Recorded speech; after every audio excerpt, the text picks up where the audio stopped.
I'm Jeannie Hoffman. I'm the co-director of the Northwest Regional Spinal Cord Injury System, and we are funded through the Department of Education National Institute on Disability and Rehabilitation Research, and part of that mission is to do dissemination and provide education to our community. And so one way that we've been doing that for probably about 20 years now is through these forums. Most recently, in the last few years, we've been videotaping, and that's been a really wonderful way to allow people to have more access to this information who can't come tonight. Although coming is a wonderful way to get to know people as well.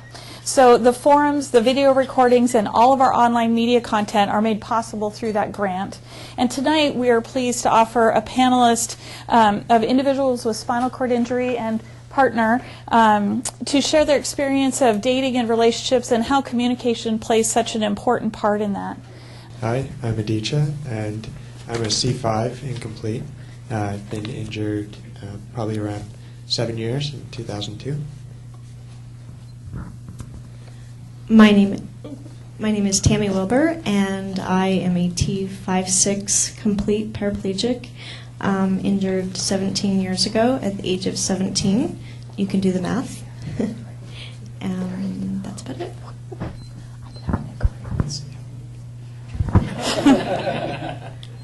My name is Barry Long, and I am a T6 complete para from a motorcycle crash 19 years ago tomorrow, actually. My name is Yvonne Wright, and I was injured in a hiking accident almost 20 years ago. It'll be 20 in June. Hi, I'm Casey Leonard. I'm Michelle. Don't get confused. Everybody calls her Yvonne. I call her Michelle. That's the family thing. And I've been her partner for the last, 3 years? 3.5. Excellent. All right. So what we wanted to do tonight is just kind of begin to have a discussion about how people communicate and when issues come up. And so actually, let me just start with Aditya here. I'll grab the microphone from you. So dating has been part of your life for a while now, probably even before you were injured, huh? A little bit. A little bit. Where did you meet people? Where have you met people since you've been injured, and has that changed at all from before? Yeah, a little bit, actually. So after I started school at the UW in 2005, I met people in things that I liked doing in common. Actually, there was a Student Disability Commission that I got involved in, and after going there for a few times, I met a woman that we started dating through mutual friends. She knew a lot of the people in the SDC, and I went over her roommate's house, and we exchanged information and whatnot, and hung out since then. Also, you also meet people in doing everyday things, like on the bus, because I take the bus every day to school, so that's another place. Or in more serendipitous conditions. I spoke in a class once that Dr. Steens invited me to, and then it's kind of a strange story, but then I met her later on the bus, and she recognized me, and then we kind of met through the wonders of Facebook. Excellent. All right. How about you, Tammy? Has where you meet people changed? Well, the internet. Mm-hmm. And I say that because when I was injured at 17, I had a boyfriend at the time of my accident. And, after that, I lived kind of in a small town, and the internet wasn't quite out there yet. Once I got into college, I ended up, a couple of my friends that are girls that are also have spinal cord injuries that kept trying to get me to sign up for love@aol.com. And, this was in 1999. And they had been successful meeting people, but I was a little nervous and scared about it. So instead, one night my roommate and I made a bet.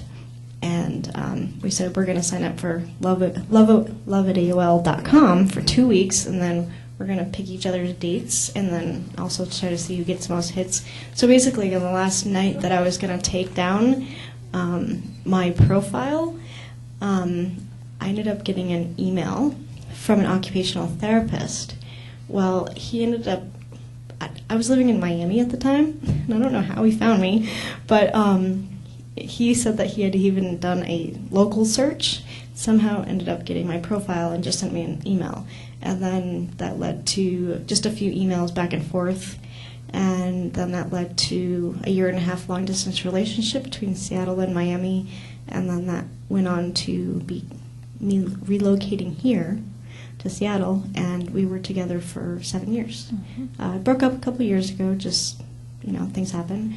But so the internet did have a profound effect on a big part of my life and dating and relationships. Absolutely. But you got to be careful about things. I mean, even back then I was kind of freaky, but now with Facebook and everything, it's even scarier. More information. So Barry, now you've been married for how long? 10.5 years now. That's So I actually met my wife in a kindergarten, first grade classroom. As Brett knows, I've been talking to kids for a long time, and the little kids, the kindergarten through third graders, were killing me. They're monsters. So I asked a friend of mine who's a first grade teacher if I could come in and student teach with her and learn how to manipulate little kids, basically, is what I wanted to know how to do. And I went into the classroom with this friend of mine, and there was this super little hot student teacher in the class next door. So it's like, so who's the hottie? And no, she has a serious boyfriend. They're going to get married. Don't even talk to her. So I talked to her. And the last day of my student teaching, I actually wrote her a little love letter with crayons and construction paper and said, if you ever want to go out, here's my phone number. She didn't call me. But about 6 months later, I saw her in a bar, and she remembered me. And the boyfriend was gone. And our first date was the next night, and we were at this restaurant, and we were throwing food off the deck at people walking by. And this little old lady came over to us and went, "You two are the happiest couple I've ever seen. Don't ever lose that." And I went home and told the guys I'm off the market, and they were like, "Yeah, right. Have I ever said I'm off the market before?" And that was it. We've been married. We got married within a year, and a little over a year, and we've been married almost 10.5 years now. Excellent. So, yeah. All right. So Vaughn, So, how you guys have been together about 3.5 years? Neat. on Yahoo Chat, Yep. yeah, I put up a profile, and he answered it or sent me an instant message, and then we hung out for probably about 6 or 8 months, a couple of times, and then I didn't hear from him for the longest time, and then he sent me an instant message in 2006 and said, "Hi, remember me?" And I'm like, "Hi, Casey, how you doing?" And so, Well, didn't I used to call you Wheels? yeah, And you I said, did. "Hey, Wheels, how you Yeah. doing?" Yeah. So, ended up getting reacquainted and started dating in August of 2006, and it's nice being embarrassed by him. I say, I do what I can. Excellent. So, what other ways did you go about meeting people, or did you use online most of the time too? Most of the time I used online, and I had met a couple of people through school, but wheelchairs tend to intimidate people, and they're not sure what to expect, and a lot of times they have a lot of preconceived ideas about what dating somebody with a spinal cord injury is going to be like. And even if you told them stuff that how it is, they might not believe you, or might say, well, I mean, it's like, I've gotten questions before about if I ever wanted to have kids, and they're like, "Oh, well, now that you've got a spinal cord injury, that won't happen." And I'm like, can't, so. Done with that. Yeah, Exactly. not much you can really do to convince people. So Casey, clearly you were online dating as well. Yes. Yeah. Yeah. So had you ever dated somebody with a spinal cord injury before? No, never had. Okay. It was the first time for me. Yeah. So were you worried about it? I mean, it sounds like everybody was nodding up here, by the way, when Yvonne was talking. So were you concerned about that? Did you have lots of questions? I knew a little bit about it, like, catheter and things like that. But I was real ignorant about bowel programs and all that. And, that's kind of a funny deal. I was living in Puyallup, down at my dad's house, and we were messing around in Seattle somewhere. and it was late at night, and you know, I said, can I crash on your futon? And she was like, well, I need to tell you something, you know, before you come in. So she explained to me what a bowel program was. And, you know, my answer was, everybody poops, you know. So, you know, I was good with it.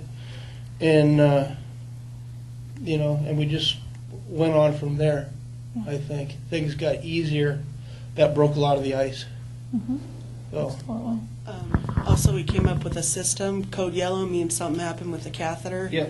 Code brown means other things. Absolutely. Yeah. Yeah.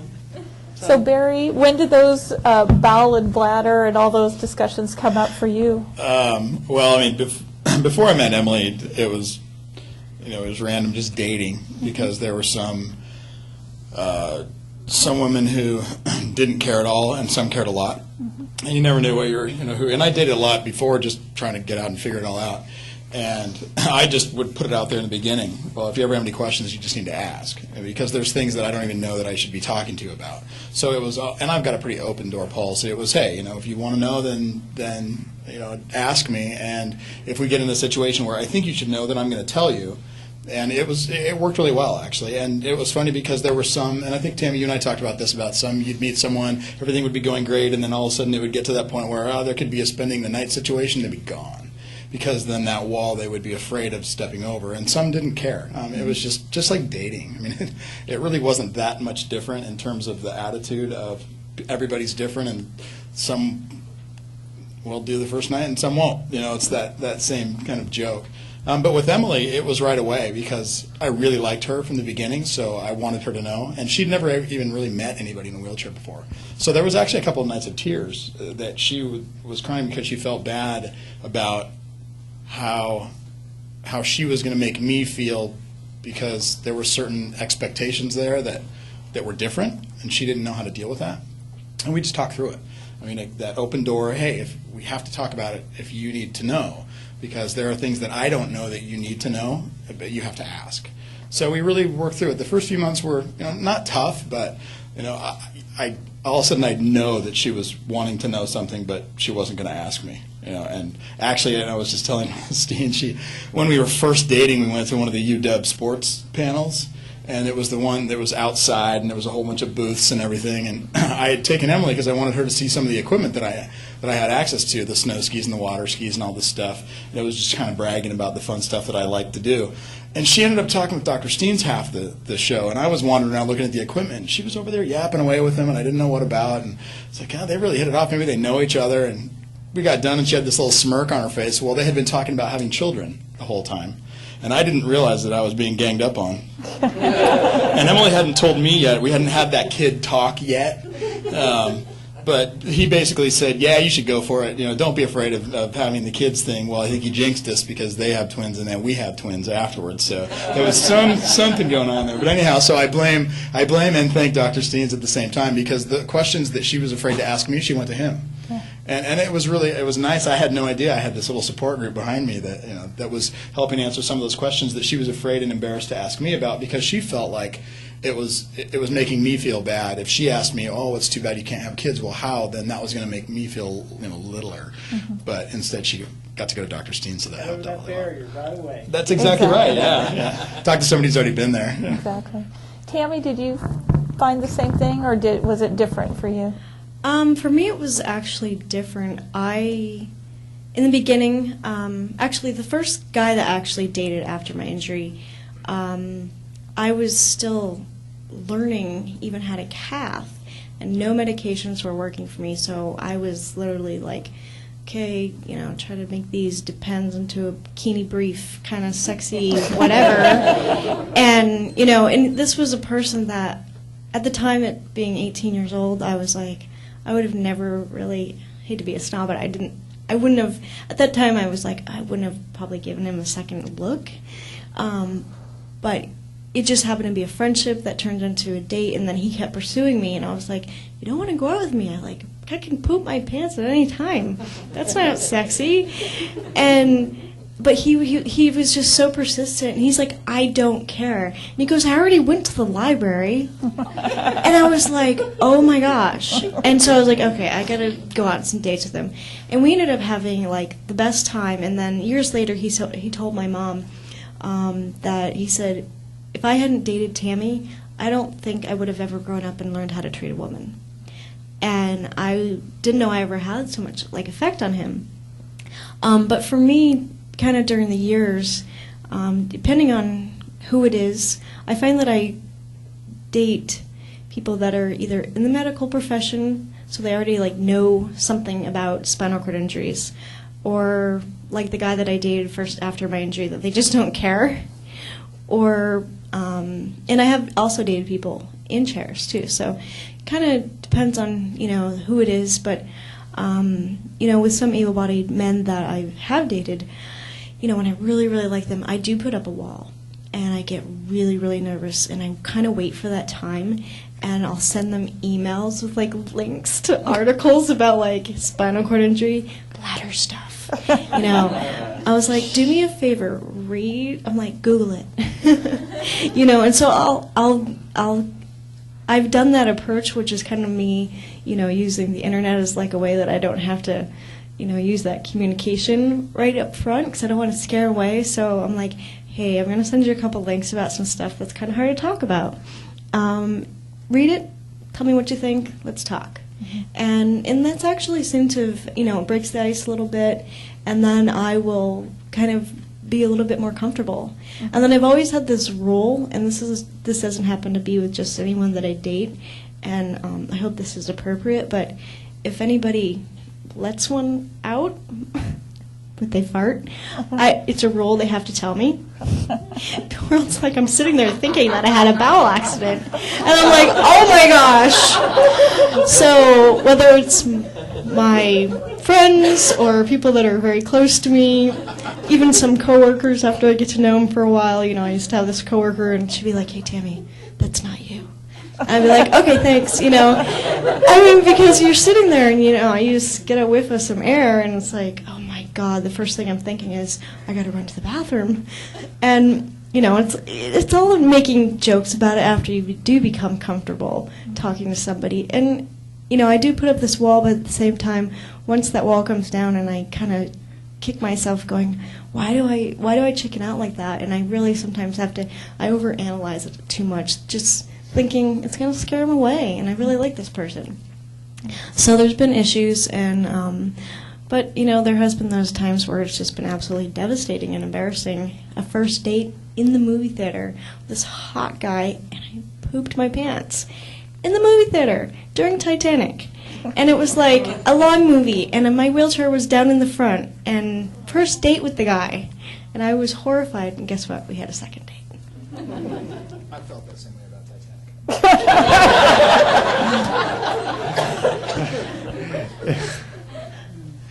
Indeed. Yeah, I've had similar experiences to Tammy, and it's kind of nice when the person you're dating actually takes the liberty of looking online before you even get talking about it. That's always a fun surprise when they're like, oh, I was looking up, bowel and bladder and also sexual function online, so that's nice. Actually, one girl I dated, when we were looking through some stuff, she was like, oh, what's this book? I was like, oh, that's this book they give all quads when they get injured. And it's the Yes You Can book for people who might not be familiar with it. It's kind of the A through Z of spinal cord injury. And so she was like, oh, she was really interested in it, and then she stole it and never gave it back. So the next time I went to her house, I saw it like by her bed, and she was, studying it and learning it, which was kind of cool. Other times, a girl that, the one that I met through the SDC, she was just kind of, she didn't really care. She was kind of interested when I brought it up, and when things would be relevant, I'd say so. One of the times we went to a bar on our first, second date or something like that, and I kind of just warned her, hey, if I have a beer, I might need to have my leg bag emptied. Would you be okay with that? She's like, yeah, that's fine. I, work on rats for a living. She was like a rat surgeon. So she was fine with your leg bag? Yeah. No, she was totally cool with it.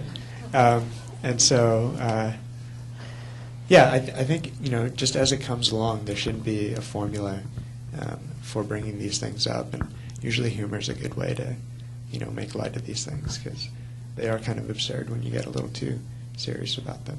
Yeah. You mentioned that sexual function comes up Sure. regularly. Has that come up on a first date, a second date, a third date? When have you found that sexual function comes up? Well, it depends on how well the date goes, right? Exactly. Okay, you made your point. Actually, it has come up on a first date, but not like specifics, but just things that, you want to volunteer information. I mean, I do, but you don't want to, put it out at inappropriate times, obviously. Like in a restaurant or something. But, sometimes that's like a good idea to talk about things that, people that are dating, that are able-bodied, talk about sex all the time, right? So they talk about, getting tested for diseases or safe sex or worrying about kids. So I think it's a similar formula for talking about disability. It's just talking about your body and what works for you. Mm-hmm. And like you and I were talking about before, it should be kind of a rule anyway for regular couples that don't have a disability between them to talk about sexual function. And maybe, that includes things that, even happen outside of the bedroom, like just kissing and whatnot. Yeah, So. absolutely. Any thoughts on sex, Tammy? And dating? Sex and dating, let's see. I've had some good, some bad. But Yeah, honestly, that's true of most people. that's the thing too. I think it's just really some education that you have to share with people about I have minimal feeling, but I can still have an orgasm, and and it's confusing to people. How can and so it's the communication part of it, but it's also about respect. I have been very disrespected by men. Unfortunately, you go to a bar, you have some drinks, you meet some guys that are drinking, and the next thing you know, they're like, "Hey, you're cute. Can you do it?" And I'm like, "And that's your pickup line? See ya." If I'm like, you think that's gonna get you anywhere with me, you just need to go away. But if you're in a meaningful relationship, then there's definitely, discussion, and, just with any able-bodied people, you share information about what's a turn-on, what's not. And then it is a big thing about education, too, because there's a couple people that I've dated that we've gotten to be intimate, and then, I was like, we need to use protection, but you can't get pregnant. I was like, yes, I can. And, and that's where the education part comes into it, because, it's just that person not knowing that everything's still there, everything still works. Women have babies all the time in wheelchairs, so, it's just being safe, communication, and respect. Yeah. Barry, anything else to add to that? Yeah, I think women are equally as disrespectful as men are, because I've had women come straight up to me who have never seen me before and go, "So, does it work?" And my friends are like, "Dude, how do you do that?" They want to do the thing. Yeah, wish it was them. No, I have no idea what I was just going to say. It's a lot of it's self-confidence. That you have to have self-confidence in yourself before you can share that with somebody else. And I think that's for anybody, not necessarily just being in the chair. I mean, you think about, when you were able-bodied, if you were able-bodied, and those of you that are, versus, and those who are in chairs, you need to know who and what you are before you can then give that to somebody else. And I think that's just across the board. And I found that when I first started dating, and I actually was very fortunate to do a couple of years around the world and travel to Australia and wander where I didn't know anybody and I didn't care.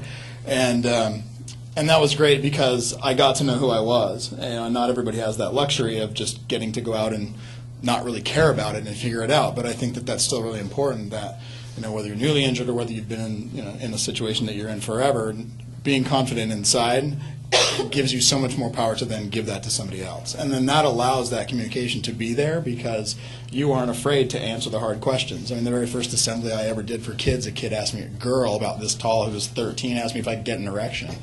You know, and I was not prepared for that question. And she looked like she was right out of Anne of Green Gables, too. I mean, come on. You know, and luckily I had a woman who was signing to the deaf kids next to me, and I just said, "So, how do you do erection?" And wrecked her. She couldn't talk anymore and had to leave. So, but you know, it's a matter of confidence. And once I realized that, hey, you know what, it doesn't matter. You know, if somebody's not going to want to date me because I can or can't do something, then that's not who I want to be with anyhow. So it's looking at it not from the perspective of being in the chair, but the perspective of being me.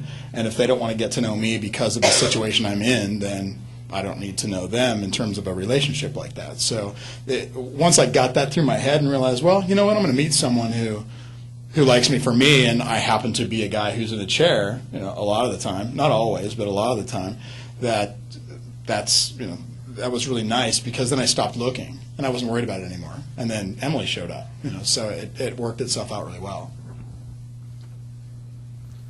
So what was the question?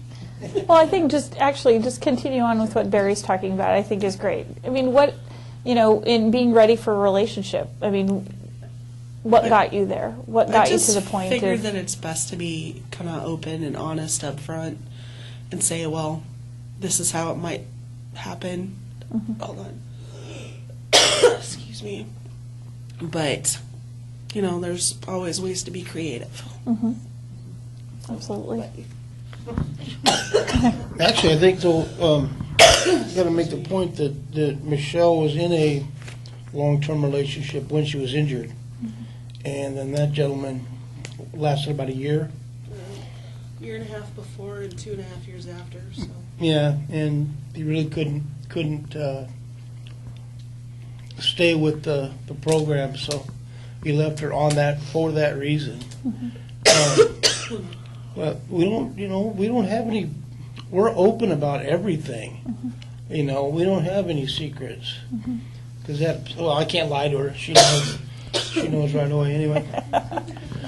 Which is important. Yeah, but I try to support her as best I can, and she does the same for me. I've got my own demons, and she's really saved my butt, you know, a few times. So I think that's what makes a good relationship, a good foundation.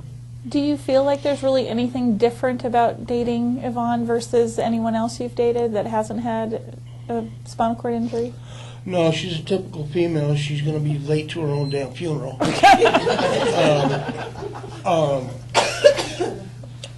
No, there's no real difference other than, you know, we carry around a backpack of essentials. But other than that, it's all the same, you know. Yeah. You think so? yeah, I'd say so. I mean, it's pretty much just like was when I was able-bodied, except I didn't carry around, you know, extra change of clothes and gloves and stuff like that. So, but I don't know. I guess it comes down to if the person really cares about you, it's not going to matter. If they're, I mean, a jerk can always be a jerk. It doesn't necessarily mean that they, it's something that, if they can't handle it, then they're not the right person for you. Yeah. So, Absolutely. Actually, one of the things that Emily and I talked about in the beginning was the extra work that she's going to have to do because I'm in a chair. She noticed it instantly when we jump into my car. She's the one who's going to put my chair in the trunk, you know, depending on what car we're driving in. So there's this extra level of work that she actually does have to do. And I'm going to look at Chris for a second because we both have young twins, and that adds even another layer of work that Em and I actually talked through that kind of from the beginning. We were really fortunate in our communication that there were some extra things that, as we started talking about having children, for one, she already knew that depending on the situation, it's pouring down rain and, we're trying to get in and out of somewhere and I'm trying to get the chair in and she's helping me do this and that and there's this extra level of effort involved on her part that when the kids were going to come, wow, what were we going to do now? And we knew we were having twins as well, so there was this huge level of, oh my gosh, her work is going to triple whereas mine's only going to double because there are certain things that only she can do.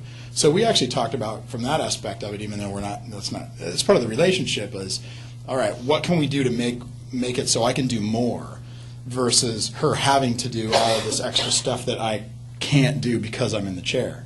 And we got pretty creative, and I know Chris is doing the same thing right now, that where you figure out those things. But for us, it was the communication. It was, well, how do we change the crib so I can get them out because I can't reach up over the wall? How do we do these things to make sure that I can still give my equal part of help with this extra hard endeavor that we're about ready to start? And it all based on communication, figuring out, talking about it, working through it, and getting it done. How old are they now? They'll be 5 in a month, so total chaos and mayhem. Excellent. Payback. Yeah. Of course. We're here to be really honest and talk about this because it's a real serious subject. It affects all of us. But I did want to add one more thing about communication and being intimate with somebody is that I actually went through a very I wouldn't say traumatic experience, but it was sort of a verbal abuse to the fact that because I didn't have the same sexual drive as much as maybe an able-bodied woman, and I know everybody varies with how they're feeling and when they're in the mood, but there was a situation where it took me a while before I was like, okay, I need to get out of this situation, but I was made to feel guilty because I was not fulfilling that intimacy enough for the partner that I was with at the time, and that was really difficult. How I got through it was I just kind of, there's the rumor that women fake it. Well, I got to be really good at that. But at the same time that, I might make a joke out of that now, but at the time it was very hard because I was not being true to myself, and although we sit here and we say, if they can't deal with the chair and they can't deal with the bowel issues and the sexual function issues, then we shouldn't know them. But I really cared about this person, and I was really trying to stay in this relationship until I woke up one morning and we just went, no, actually, this person is making me feel guilty for not being sexually enough for him. Mm-hmm. And I said, fine, go cheat on me. Like, if you need it more, go whatever, look at porno or whatever, It was just kind of like that thing where it was just like, well, you don't love me enough, and, and he started making me feel really bad, and then I kept blaming my disability. Mm-hmm. And then I was like, is it my disability?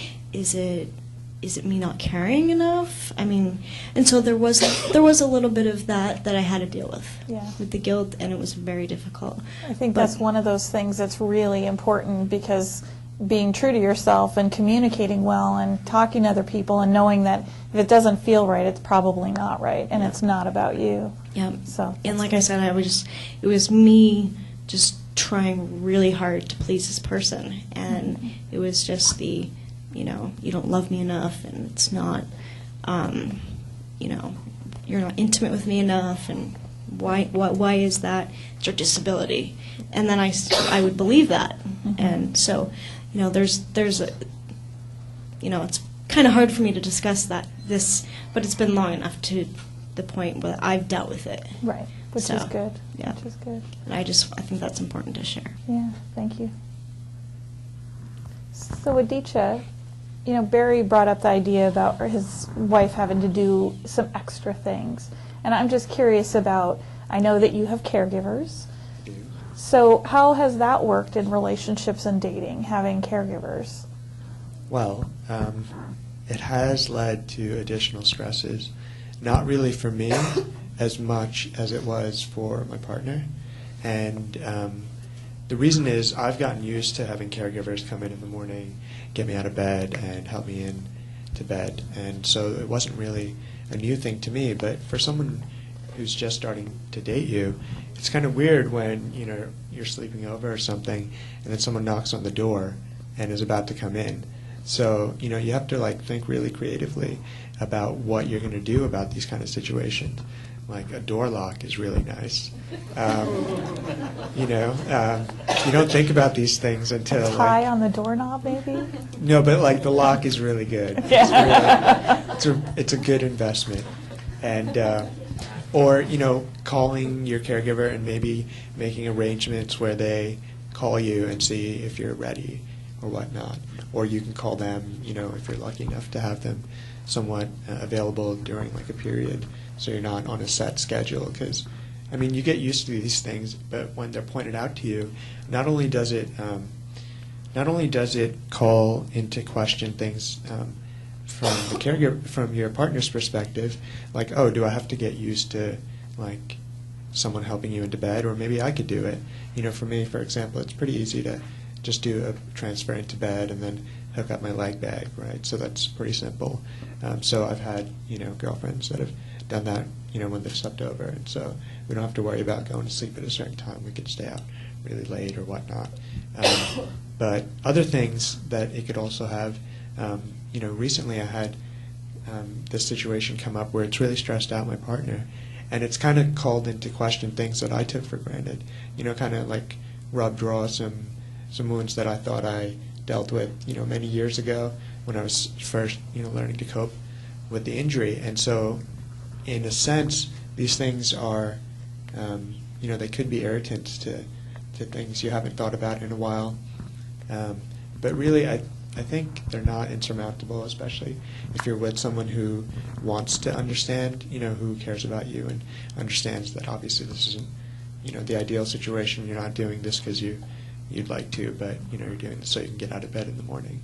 And really creative ways, like, you know, simple things like locks and, you know, calling ahead of time. Just a little bit of planning on your part can really reduce the stress level for both of you guys. Mm-hmm. Yvonne, do you have some assistance at times? Yeah. So how has that been ever an issue with you guys, or? I know the first time I started seeing him, and he was over at my house, and when the person showed up, she was pretty surprised. But it's like, type thing. But I guess it kind of over time you get used to it, and it's a way of saying, well, you know, this I have had it before where I talk to people and say, this is somebody that's important to me. Please don't be, you know, rude or disrespectful to him. And, you know, everybody's trying to learn stuff. And it was important to let him know that, yes, there's some things that I need help with. Mm-hmm. And actually, I think it kind of motivated him to learn more stuff because he was able to take some classes on caregiver training and is thinking about actually working for getting a client. Mm-hmm. So I think he became really comfortable, but I'll let you speak for yourself. Since he's right there. Yeah, well, when we first got together, and I would stay over, I would sleep on a futon, and she'd sleep in her bed because I'm not going to spoon with a pooper. But in the morning when I get up and the caregiver come in, I may be sound asleep and get up and walk to go to the bathroom, be in my, you know, my skivvies, and then all of a sudden, who the hell are you? You know, and I've gotten used to it now. I'll hop out of bed and run around in my underwear, whatever the hell I feel like it. You know, they're part of the family now. Right. You know, and it's gotten to where I'm actually her morning time caregiver, Mm-hmm. and then she's got a permanent full-time one, which works out real well. You know, and the caregiving,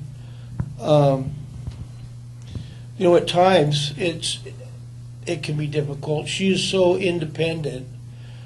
She's got her car set up for driving. She's got the rooftop carrier. Mm-hmm. But when she broke the rooftop carrier, I had to, was it 6 weeks? Yeah. For 6 weeks, I had to go everywhere with her so I could take her chair out of the trunk and do all this. Otherwise, she couldn't go anywhere.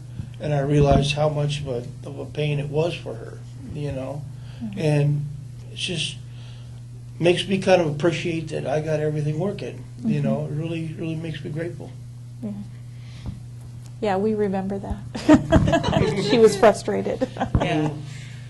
Yeah, that was really annoying. But it kind of, I mean, if you have people that are coming to help you, if you kind of sit down and explain to them that this person's important to you and they're going to be around a lot more, then usually kind of takes the edge off things. Mm-hmm. So I'd recommend letting them know and as far in advance as possible so that they don't come in and like, If you're not in a manual chair and your partner lives in an inaccessible home, that's a big deal. Like, it doesn't seem like it at first. Maybe they could just come over your house a lot, and maybe you can get in a manual chair and get lifted up. But that's kind of a big deal because you can't see them at night. You can't just drop by and spend the night. You can't do things that you take for granted when you're able-bodied. You can't just come by and bring dinner, or pick them up from somewhere and come by, and not just traveling for recreation's sake. There's other types of traveling, like traveling long-term, like traveling around the country to relocate for a career, for example. Suppose your partner is in a professional school or is going to graduate into a graduate school, and usually you don't stay at the same school in the same state. You apply for different places, and so that's a major problem because then you won't see each other for years. You can't just follow them like you normally would be able to, because it's a big deal to change your whole support infrastructure, and the things that you've set up maybe have taken years to set up. Mm-hmm. So these things, can potentially cause, fatal effects for a relationship, and you should not be under the illusion that everything is insurmountable. Right. But at the same time, like, traveling for fun is a lot easier, because as long as, and this is a big if your partner is willing to help you out, even for a day or two, you can go camping and do things like outdoor trips. And if it's longer, you can, go to vacation spots, and the logistics are kind of funny. Like, you guys saw, it's like filling up my leg bag with a Poland Spring bottle in the airport. The stuff is, it kind of, turns into a joke and like a little bit of a challenge. And if you're like sitting too long, it gets painful. You can just get drunk on the flight. That'll be fine. But there's other underlying issues that you should also keep in mind when you're thinking about a relationship, anything long term. Yeah, it's interesting because I think that is a big part for a lot of people, is that it's not just your friends and your network, but also your medical care and your therapists and all those kind of things, that once you have established relationships, it's hard to just imagine maybe picking up for a couple years to move somewhere else, a couple years to move somewhere else until you find the spot you're going to settle in. Yeah, many people move for jobs, for school, for family issues, even just to visit family for Christmas time, for example, even driving back across the state, or just going to Oregon or California. And, you want to go with your partner to their family's house, or you want to go to your house and bring your partner.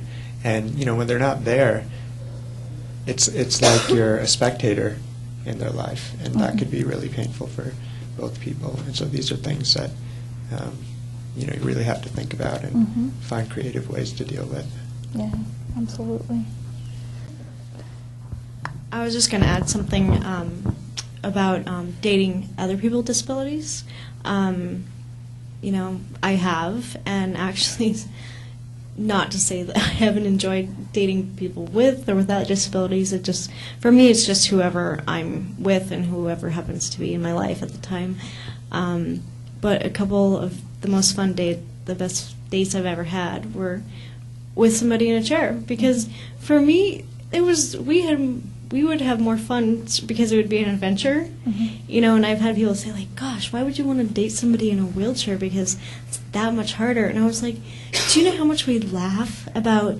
Yeah, so I'm the girl that's struggling and putting, you know, my boyfriend's wheelchair in the back of the car, and you know, meanwhile somebody from the outside of the car is thinking, why is that guy like just sitting there while this girl's, you know, they don't know he's in a wheelchair, like, wow, she's got 2 wheelchairs, she's in one, and then there's another one, and then he's just sitting there like a lazy bum, she's pumping his gas, like, what the heck, what a jerk." But you know, and even traveling, you know, it's just for maybe for the able-bodied companion, it might seem like extra work, but it's kind of like, I feel like I've kind of been put in both situations, and you know, like I said, there's already that common understanding. Just don't be afraid to laugh. I mean, literally, that's of all the things that you've talked about, being able to step back from yourself and from the situation and just giggle about it. You know, the whole bowel program thing is huge, and this wasn't, well, it was a relationship because it was with my best friends from high school.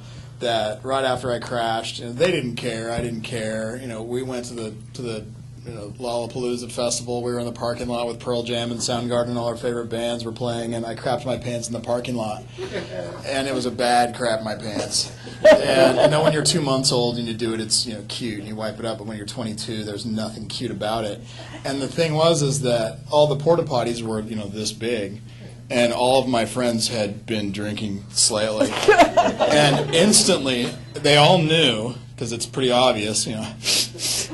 And I went, oh no, and I looked up, and they all started playing rock, paper, scissors to see which one of them was going to do it.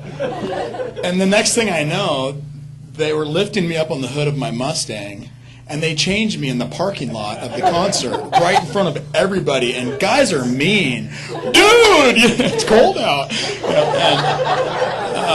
You know, and what was the most like embarrassing.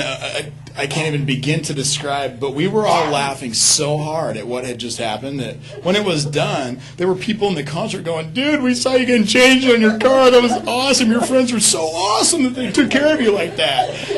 Yeah, whatever, dude. You know, so, you know, again, it's not necessarily about relationships, but it is. I mean, these were my best friends, and here they are taking themselves in a situation that nobody should have to go through. That could have been the most mortifying moment of my life, and instead, it's one of the funniest things that's ever happened to us. And it happened in different scenarios, you know, along the course of the next year while I got it all figured out. But we joke about it now. It's a huge, you know, it's this relief now that we laugh at. Well, we can handle anything, and we have because of that. So, you know, the key for me is just being able to giggle about it. You know, if it gets that serious, then you're thinking about it too hard. Take a step back and figure out what's funny about it, because there's always something funny about it. It doesn't matter how bad it is. Something can be made fun of, you know. And anyhow, that's my advice. I think making fun of things is like key, especially when you consider how absurd these situations are, and when you look back at, you know, some of the difficulties, like not being able to get into a place and having to change, or you know, venues, or things that you get insecure about, you know, like masking that with just a little bit of humor helps, even if you don't believe it at the time. Having awesome friends, that's key. You know, selecting friends or choosing people to hang out with that really support and empathize with you when, you know, you're not in this position because you chose to be. And these situations, these difficulties aren't necessarily your fault, but because the world isn't designed, you know, for you properly. And so I think just looking at things with a versatile mind at situations when they come up, one that's, you know, willing to accept that there's things that you can't change and there's things you can, and, you know, knowing which one each situation is. Be creative. Yeah. So the question is, how long from the time of injury to being really feeling ready to be out there in the dating world?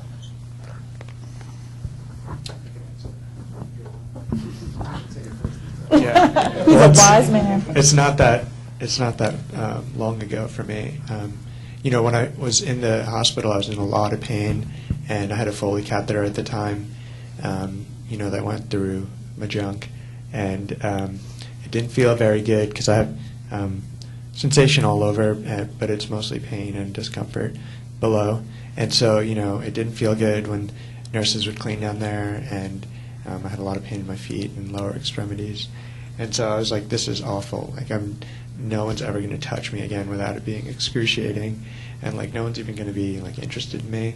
You feel really down, and like when you don't feel like even the possibility of being sexually attractive, that's a huge part of your life that, when you take it for granted, it's not a big deal, but when it's, right in your face, it's kind of a big deal. And but I was really fortunate in that I had a nurse who was dating a man that was a quadriplegic at the time, and that was like, just a blessing, because she would tell me like, oh no, my partner is, C5 just like you, and yeah, we have a great time. You could still do this and that. And no, I thought he was really handsome, and like the way he moved his arms, and it was really cute. And I was like, all right, yeah. I mean, at the time, I was like, I was still like not looking forward to going out in public and like, asking people to like go in my wallet and get my money, and these things that you have to learn to like get over, especially coming from New York. You don't want like someone, you don't want to give your wallet to someone and say, here, take that $5 out, but you get over these things, and I think you realize that I actually got a lot more comfortable with women and just people in general after I got injured, because I was like, really, like, what am I being, I have to like put up with a lot of shit and a lot of like nonsense during the day. I really don't need to be scared of talking to that hot girl over there. And so, and that guy who was dating my nurse at the time, he was recommending really good ways to use your disability well, although that's not how he put it. So he was like, yeah, you have to go to the hub, which is the student union building, and he was like, yeah, and he has a little less function than me, so he can't pick up food, and he's like, yeah, you know what you got to do, and he was super serious about this. He said, you know what you got to do, you got to go and get pizza, and then just roll around and find a hot girl and ask her to feed it to you, because this is like a medical necessity here, right? So I never got the courage to do that, but it kind of set the mood for the rest of So that my might be life. next, right? Yeah, maybe. I was actually dating my sister's boyfriend's best friend at the time of my accident, and we weren't super serious, but it was like, oh, call Scott because let him know about my accident, let him know I'm in the hospital. And he was really committed at first, and then my mom chased him away because she was like, Tammy, you need to focus on yourself. And I didn't really know. He just stopped coming around. I didn't realize until later on that my mom had chased him away because she basically told him, don't come around because, you're not like married to her and she needs to focus on herself and all this stuff. And, I got mad at her for that, but then I thanked her because, and I did realize that when I was in the hospital and in the rehabilitation hospital, I needed to focus on myself. But at the same time, I came out of the rehabilitation hospital with the worst self-esteem I'd ever had in my life because I had an allergic reaction to medication and my hair fell out. So when I went back to school in October, my senior year of high school, I think it was more shocking for people that they saw me like partially bald because I literally had this allergic reaction medication. Big chunks of my hair fell out. The only good thing that came out of it was the fact that I cut my hair really short, and then as the new hair started growing back in, it grew back curly and it stayed. So I was like, I used to always joke to people like, oh yeah, they're like, oh you must be one of those people with curly hair that hate your curly hair, and I'm like, no, I love it because all half my life I've only had curly hair. I'm like, oh, I had to go. I had to become paralyzed to like get this good hair. So it's a blessing. I don't walk, but I've got good hair. But for me, going back to high school and stuff, like I said, just the whole like hair thing was worse than being in a wheelchair for me. And then once my hair grew back, and then I learned kind of how to try to wear clothes that made me feel attractive, then that's when I started dating that guy who just didn't care that I was in a wheelchair and like kept pursuing me. And I was just like, I was too scared to date. And for me, dating has always been sort of a on and off thing. I can be really picky, but I would have to say the biggest thing that I've learned about dating and relationships and whether you're in a wheelchair or not is that, some people will be like, sometimes I think people might be like, oh, Tammy's 30, almost 34, and she's single. And sometimes I try not to compare myself too much to my friends. Well, like I went to high school with, it's like, a lot of my friends are married and they have kids, and once in a while in my head I get stuck in that thought of like, oh, because of my disability I'm not where I should be. But that's just kind of like society's like,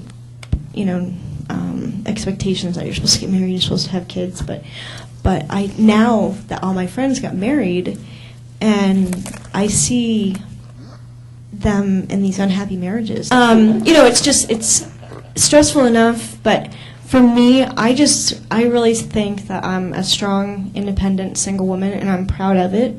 And, I've found some great people to date. I've had some great relationships. But I've just, like I said, I try not to be too picky, but I've just really, really learned not to settle. It took me 8 months or a year. I had a long hospital stint, so I lost 100 pounds. Just under 6'4", and was 215-ish, and went down to, I was really skinny when I left the hospital 8 months later. So I had lots of complications. So for me, the beginning aspect of it was just, lifting my arm up out of bed just to get that strength back. So getting into the chair was a huge, wow, I can now get out of bed. So I wasn't worried about socializing at that point. But I had the same experience that you did. You had somebody who was kind of a mentor of mine. It was a slightly different scenario. I had the guy from Good Morning, or from Born on 4th of July, the Tom Cruise dude with the long hippie hair and the Vietnam jacket on, came into my room and was like, dude, being in a wheelchair is so cool, chicks dig it. And that's what he told me. And I hadn't even gotten into a wheelchair yet, literally. And it was like, okay. He's like, yeah, man, they get on your lap and you can dance and it's so much fun. And I'm like, you can go now. Thanks. And my nurses came in and was like, how was that? I was like, don't ever bring him back. I really don't want to be in a wheelchair anymore. Please, can I stop now? But it took me a while. Once I got out of the hospital, I wasn't worried about dating at that time. My mom was more worried about it than I was, and she was asking the nurses about the sperm freezing stuff and what can and can't I do, and I really didn't care. I was just so excited to get out of the hospital after having been there for so long that I wanted to go party. And for me it was straight, with my friends, let's go live the life that we lived from before. And I found out instantly that wasn't going to happen. Because what would happen with my friends was that they would feel guilty that they were going to go rock climbing, and they wouldn't tell me. So all of a sudden everybody would be gone. I'm calling all of them and nobody would be home. Well, they don't ever just go somewhere.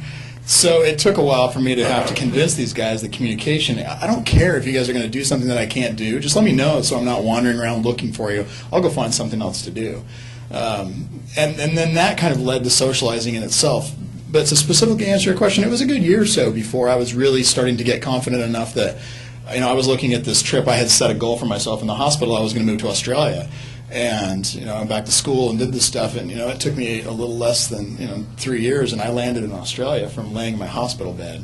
So my goals were right out there. I knew what I was going to do. And all of a sudden I got to this other country and was like, wow, there's girls everywhere here. I better grow my hair long. So I did. But it took a while, and I was actually, one of my goals when I crashed, which is something that I don't even know who it was that told me to do this, but they set that goal, and I wanted to be the same person I was. So if I met somebody who knew me before my crash, who didn't know I had crashed, and then met me a year or two later in a scenario that they didn't know I was in a wheelchair, that they would never know. And that was literally a goal that I put in the back of my mind, is I didn't want to change who I was. And it happened to me. I was at a party. I was on a couch. Who knows who was in my wheelchair wandering around the party. And I talked to this couple for an hour and a half and finally had to go to the bathroom. I was like, hey, can you guys go find the dude? I don't know which one is in the wheelchair back there, probably flipping over backwards doing wheelies, because I need to go to the bathroom. And they both looked at me and went, what? And I was like, you guys didn't know I was in a chair? No. Yes. And that was just a couple of years out of, well, wait a second, I did stay the same person that I was before. I'm just shorter now, and there's some advantages to that. There's some disadvantages to that. Depends on where you're at and who you're standing next to. Once I realized that, I was like, well, you know what, I've done it. Now the challenges are ahead of me, just like they are everybody else in this room. Mine are just a little bit more obvious than some, and they're less obvious than others. It's all a matter of perspective and how you look at that.